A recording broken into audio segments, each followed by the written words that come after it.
شیطان کی تھوک۔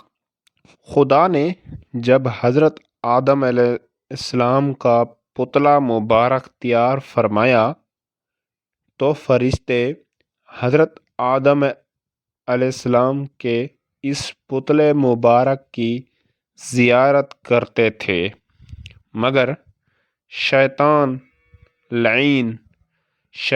لعین حسد کی آگ میں جل بھن گیا، اور ایک مرتبہ اس مردود نے بغض و کینے میں آ کر حضرت آدم علیہ السلام کے پتلے مبارک پر تھوک دیا۔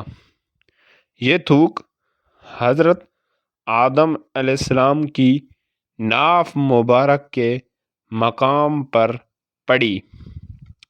خدا تعالیٰ نے حضرت جبرائیل علیہ السلام کو حکم دیا کہ اس جگہ سے اتنی مٹی نکال کہ اس مٹی کا کتا بنا دو۔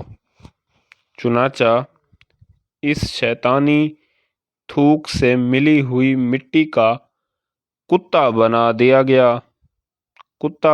گیا۔ یہ کتا آدمی سے مانوس اس لیے ہے کہ مٹی حضرت آدم علیہ السلام کی ہے، اور پلید اس لیے ہے کہ تھوک شیطان کی ہے، اور رات کو جاگتا اس لیے ہے کہ ہاتھ اسے جبرائیل علیہ السلام کے لگے ہیں۔ اگر آپ کو یہ معلومات اچھی لگی ہے تو چینل کو لائک اور سبسکرائب کر دیں۔ شکریہ۔